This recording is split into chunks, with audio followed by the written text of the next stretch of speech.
안녕하세요. 주경야독의 이 대표입니다.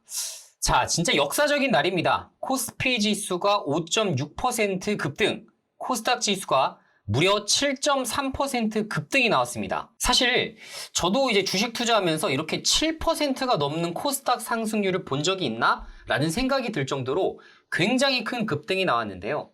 자, 얼마나 증시가 지금 현재까지 저평가되었으면 공매도 금지만으로 이만큼의 시장 상승을 가져올 수 있었을까요? 진짜 궁금해집니다. 자, 내년 6월까지 공매도를 전면 금지하겠다라는 정부의 발표가 주말 사이에 등장을 했었죠. 자, 그러다 보니까 관련된 2차 전지, 반도체 등 전면적으로 전체적인 섹터들의 급등이 좀 이어지면서 사실상 증시가 크게 올랐습니다. 자, 이렇게 지금 공매도를 전면 금지시키게 된 배경을 좀 확인해 보면 이복현 금감 원장이 이런 얘기를 했죠. 불법 무차입 공매도가 무려 100여 개가 확인됐다. 자, 이 얘기가 뭐냐면 지금까지 불법 무차입 공매도 걱정하지 말라. 지금 벌금도 많이 때리고 있고 우리가 모니터링을 지금 적극적으로 해나가고 있기 때문에 이런 것들 걱정 안 하셔도 된다. 개인 투자자들을 위한 보호 조치를 우리가 다 마련 중에 있다. 라고 이야기를 했었어요. 자, 그런데 최근 들어서 불법 무차입 공매도가 무려 100여 건이 추가적으로 확인이 되었습니다. 자, 이게 무슨 말이에요? 본인들이 말로만 떠들었던 무차입 공매도 없다. 이렇게 지금 우리가 여러 가지 조치를 취해가고 있지 않냐? 라고 개인 투자자들을 안심시켰지만 실제로 시스템이 잘못되어 가고 있다는 것을 이제 뼈저리게 느끼게 된 셈이죠. 자, 그러다 보니까 정말 어마무시한 이런 공매도 세력들의 물량으로 인해서 최근에 이제 한국 증시가 크게 눌렸었던 것이 사실입니다. 자, 그러면 이 공매도 주체 세력은 과연 어디였을까? 개인일 수도 있겠죠. 공매도를 친 세력들이. 자, 그러면 어디였을까를 우리가 오늘의 투자자별 매매 동향으로 체크해 볼 수가 있습니다. 자, 오늘 보게 되면 대다수 순매수를 엄청나게 기록했었던 곳이 누구겠어요? 공매도 세력들이에요. 왜? 아니, 지금 이제 공매도를 내년 6월까지 원천적으로 금지시키다 보니까 어떻게든지 숏커버링 물량이 들어와야 되는데, 자, 그러면 하루라도 빨리 매수하는 것이 오히려 낫다라고 판단할 수가 있는 거죠.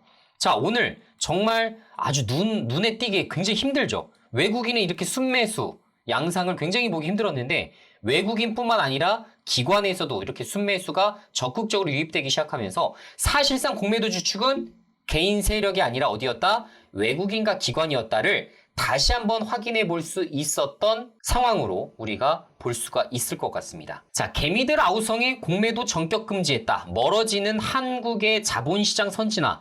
야, 얘네들 뉴스 써가는 거 보세요. 자, 이거 뭐예요, 이거 아주. 외국인 세력들이 무슨 돈 받은 건가요? 자, 한국시장 자본시장 선진화. 야, 공매도를 금지시키면 자본시장 선진화와 멀어지게 되는 걸까요? 네. 어떻게 보면 일부 부분에서는 이런 상황들이 발생할 수 있다고 봅니다. 왜? 지금 선진국에서 공매도 안 되는 곳들이 거의 없어요. 자, 그런데 무차입 공매도가 가능한 것도 사실 우리나라뿐만 아니라 여러 나라 국가들이 좀 있긴 하지만 이렇게 기한까지도 설정되어 있지 않은, 그러니까 사실상 무기한 공매도가 가능하다는 거는 우리나라밖에 없습니다. 그러니까 무차입도 가능하죠. 무기한 공매도도 가능하죠. 이러니 사실상 기울어진 운동장에서 우리는 열심히 플레이만 하고 있었을 뿐입니다. 개인 투자자들의 정말 성과가 이렇게 낮을 수밖에 없었던 배경, 그리고 도대체 미국 시장은 이렇게 급등하는데 왜 우리 시장만 이렇게 급락할까에 대한 추정도 사실 어느 정도 설명이 가능한 거죠. 자, 그래서 언론사의 뉴스를 너무 있는 그대로 받아들이실 필요는 없어 보여요. 참 이거 보세요. 공매도 금지 효과로 주가 상승하냐? 그렇지 않다. 2008년은 오히려 20% 하락했다. 괜히 불안감을 조성하는 뉴스들을 더 내놓고 있는 상황입니다. 그죠? 자, 그리고 2024년까지 공매도 전면 금지한다. 개미 표심을 겨냥한 총선용 카드. 네, 맞아요. 개미 표심을 겨냥한 총선용 카드도 맞습니다. 정치적인 색깔을 어느 정도 인정할 수밖에 없는 조치라고 생각을 합니다만 그 누구도 못했었던 그 결정이 다시 한번 이렇게 오가는 측면에서는 저는 긍정적이라고 볼 수 있을 것 같고요. 특히나 이렇게 서프라이즈식으로 나왔었던 이런 배경으로 인해서 어떻게 됐어요? 오늘과 같이 이렇게 큰 급등장이 연출될 수밖에 없는, 특히나 외국인 세력 같은 경우는 최근에 공매도 쳤던 것들은 엄청난 손실을 떠안을 수밖에 없었다는 이야기가 되겠죠. 자, 그래서 정치적인 색깔이든 아니든지 간에 우리가 자본시장 선진화를 위해서는 이 공매도뿐만 아니라 여러 가지 지금 부족한 시스템적인 부분들을 보완해야 된다라는 게 우선시돼야 할 것으로 보여집니다. 자, 우리나라가 얼마나 심각한 상황인지를 제가 여러분들에게 말씀을 드려볼게요. 자, 태광산업이라는 종목이 있습니다. 깜빵 간 산업이죠. 그죠? 네. 회장님이 아주 쉴 새 없이 이제 깜빵을 가고 있는 상황인데, 자, 태광산업 같은 경우가 지금 현재 주가가 62만 원입니다. 근데 이게 얼마나 심각한 주가 수준인지를 말씀드려 볼게요. 자, 이렇게 BPS라는 게 있습니다. 주당 순자산이죠. 주당 순자산이 얼마? 무려 390만 원에 달해요, 최근. 즉, 400만 원 정도의 자산을 가지고 있는 회사가 겨우 딸랑 얼마에 지금 평가받고 있는 거예요? 62만 원에 평가받고 있습니다. 자, 그러면 이 종목은 돈을 못 벌고 있는 거 아닌가? 라는 의구심이 들 수밖에 없겠죠. 자산은 이렇게 많은데 돈을 까먹고 있을 수도 있잖아요. 자, 그런데 한번 보십시오. EPS, 주당 순이익이죠. 19만 원, 12만 원, 13만 원 이러다가 28만 원, 30만 원까지 늘어납니다. 돈을 엄청나게 벌고 있어요. 자, 그런데 왜 태광산업이 저평가가 될 수밖에 없을까? 여기에서 이 이유가 나옵니다. 주당 순이익이 30만 원에 달하는데요. 자, 배당금이 얼마냐면 DPS가 배당금이죠. 배당금을 딸랑 1,750원 줘요. 이익의 0.5% 정도를 지급하고 있다라고 보시면 됩니다. 얼마나 심각한 상황인지 이해하세요? 최근 5개년간 평균을 내보니 이익의 0.9%를 딸랑 배당 지급을 하고 있습니다. 심각하죠? 선진국 평균이 이익의 30에서 50%를 배당하고, 혹은 내가 투자할 앞으로 투자처가 없거나 굳이 별도로 내가 곳간에 현금을 쌓아놓을 일이 없는 상장사의 경우에는 70%, 80%까지도 배당을 합니다. 그런데 이렇게 태광산업과 같은 종목들은 배당을 이렇게나 안 해요. 이렇게 천인공노할 비양식 기업들이 많다라는 것도 우리 한국 주식시장이 저평가될 수밖에 없는 이유이기도 합니다. 그죠? 이걸 우리가 뭐라고 해요? 지배구조가 정말 붕딱 같다. 그죠? 이렇게 표현을 하죠. 혹은 영어로 따지면 거버넌스라고 합니다. 거버넌스 이슈가 있다라고 하는 게 이런 지배구조가 완전하게 잘못되어 있다라는 것을 의미해요. 거기에는 이렇게 배당을, 내가 버는 것만큼의 배당을 실시해야 되는데 그렇지 못하고 주주 친화적인 정책을 절대로 피지 않는 이런 기업들도 해당된다라고 말씀드릴 수 있을 것 같습니다. 자, 저는 기본적으로 코스피 4000, 코스닥 1500포인트가 가기 위해서는 기본적으로 선행돼야 될 게 여러 가지가 있다라고 생각을 해요. 그 중에서 외국인이 투자하기 가장 좋은 주식시장의 여건을 만들어줘야 된다라고 생각합니다. 자, 여러분들 한번 생각해 보시죠. 공매도를 금지한다고 해서 외국인이 무조건 다 이탈할까요? 여러분들 그렇게 생각하시나요? 그러면 공매도를 이렇게 금지했을 때 외국인이 이탈한다면 이 외국인은 앞으로 우리 시장에 좋은 환경을 가져다 줄 이런 외국인들이었을까요? 전 그렇지 않다라고 봅니다. 중장기적으로 보는 관점이 아니라 어떻게 보고 있는 거예요? 이들은 단기적으로 어떻게든지 한국 시장에서 수익을 내기 위한, 결국은 트레이딩을 하기 위한 외국인들이에요. 이들은 코스피 4000을 갈 때까지 절대 도움이 되지 않는 주체들입니다. 그쵸? 그러면 우리는 뭘 해야 돼요? 워렌 버핏과 같이, 피터 린치와 같이 외국인들이 장기 투자하기 좋은 이런 환경들을 만들어줘야 되는데, 그런 것들을 위해서 가장 필요한 게 뭐예요? 적정한 자본 배분을 해주는 이런 주식시장 생태계를 조성하는 것이 1순위입니다. 그쵸? 공감하시죠? 우리도 불안한 이유가 뭐예요? 연말에 가면 대주주 양도세다 뭐다. 10월부터 빨리 주식 매도해야겠다. 대주주들 엄청나게 팔 거 아니야. 이런 것들 불안하고. 한국 시장은 미국 시장 급등할 때는 미국 시장 5% 갈 때는 우리 한국 시장 1% 갔다가 오히려 미국 시장 보합권 되면 우리나라 시장은 3%씩 폭락하는 이런 생태계, 여러분들이 감당하셔야 되지 않습니까? 그런데 만약에 정말 우리나라 시장 자체가 적절하게 자본 배분을 해줌으로써 외국인들도 안심하고서 장기 투자하고 이런 환경을 조성하게 된다면 오히려 굉장히 질 좋은 외국인들이 꾸준한 유입이 있을 수밖에 없겠죠. 그죠? 그래서 우리 정부가 해야 될 일은 뭐예요? 외국인에게 단기 수익을 가져다 줄 이런 무슨 공매도 뭐 이런 걸 열어줄게. 자유롭게 너네 트레이딩해. 이런 환경이 아니라 한국 정부의 방향성이 어떻게 돼야 됩니까? 중장기 외국인 투자자를 유치할 수 있을 만한 이러한 여건들을 조성해 주는 게 1순위가 되어야 한다라는 점입니다. 자, 많이 벌어 양도세 내는 슈퍼개미 7,000명, 평균 13억 벌었다. 이게 중요한 게 아니에요. 중요한 건 뭡니까? 대주주, 양도소득세 이런 기준점을 조금 더 강화함으로써, 요건을 강화함으로써 어떻게 해야 돼요?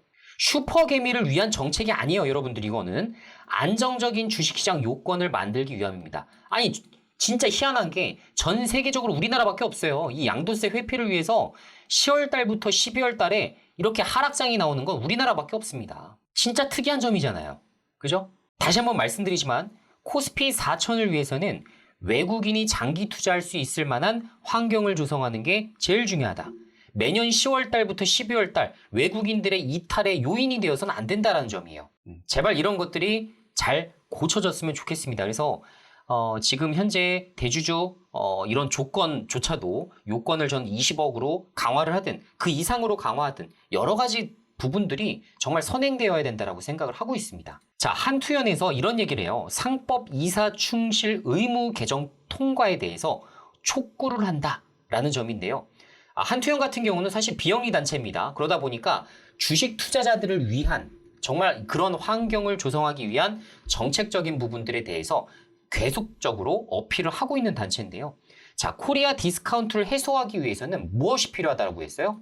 여기서 보시다시피 상법을 개정해야 된다. 그죠? 상법을 개정해야 된다는 거예요. 상법에서 어떤 거? 이사 충실 의무에 대한 법안을 개정해야 된다는 점입니다. 이게 뭐냐면 현행 상법상 이사는 뭐예요? 회사를 위하여 그 직무를 성실하게 수행하여야 한다라는 점이 있어요. 자, 즉 이사는 뭡니까? 회사의 이익을 위해서만 정책적인 결정을 내리면 돼요. 굉장히 희한하죠? 희한합니다. 주식회사라면 당연히 주주들을 위한 정책적인 부분들을 결정을 해야 되는데 그게 아니라 오로지 온리 회사를 위해서만 하더라도 문제가 없어요. 법적인 책임을 질 일이 전혀 없습니다. 이사가 주주의 이익까지 왜 보호해야 되냐? 이런 얘기예요, 사실상. 그죠? 아시다시피 주식회사의 주식 한 주당 권리는 개인 주주들과 최대 주주가 동의하여야 됩니다. 안 그러면 어떻게 되겠어요? 오너와 지배주주를 위한 정책적인 결정만 내릴 뿐아 이렇게 되는 거 아니겠습니까? 너무나 불합리하지 않아요? 그래서 앞으로 나올 상법 개정안에서 뭐예요? 여기서 보이다시피 회사와 총주주를 위해서 성실하게 그 직무를 성실하게 수행하여야 된다라는 조항으로 바뀌어야 된다는 겁니다. 자, 그렇게 되면 어떻게 되겠습니까? 소액주주들의 이익을 훼손할 만한 이러한 행동과 정책적인 결정들을 원천적으로 금지할 수 있어요. 그죠?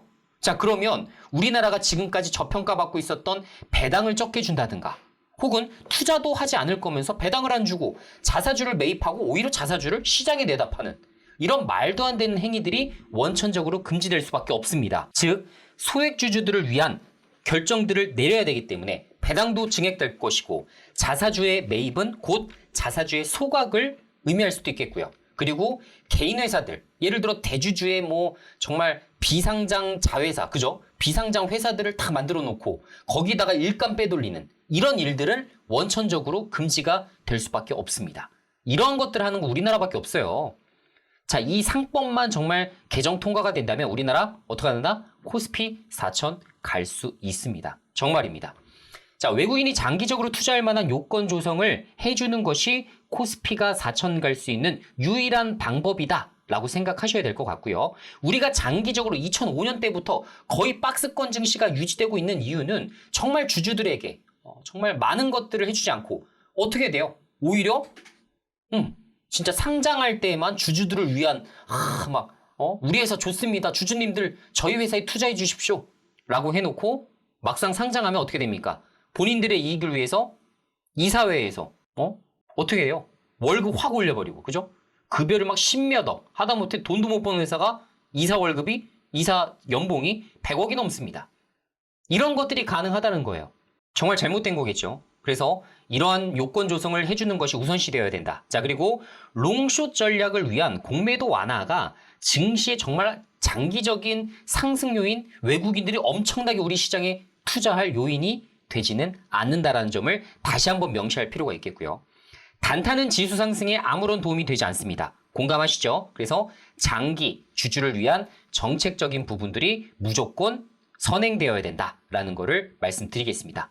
따라서 이번 캠페인에도 동참을 해주시면 좋을 것 같은데요. 상법 개정안 통과 촉구를 위한 100만 명 서명 운동이 현재 벌어지고 있습니다. 내 자산은 내가 지켜야 합니다. 상법 개정안 통과를 촉구시켜서 우리 개인 투자자들의 힘을 이번 공매도 금지뿐만 아니라 이번 상법 개정을 통해 우리 코스피가 정말 일본처럼 정말 밑바닥부터 쫙 급상승하는 모습들을 우리가 스스로 좀 보여줄 필요가 있지 않나라는 생각이 듭니다. 그래서 여러분들 아무리 좀 번거롭고 힘드시겠지만 이번 상법 개정안도 꼭 통과시킬 수 있도록 여러분들의 적극적인 서면 운동을 꼭 해주시길 부탁드리도록 하겠습니다. 자, 오늘 영상 도움되셨다면 좋아요, 구독하기 한 번씩 눌러주시면 감사할 것 같고요. 코스피 4000 시대에도 여러분들의 안정적인 투자자산 증식을 위해 힘쓰도록 하겠습니다. 감사합니다.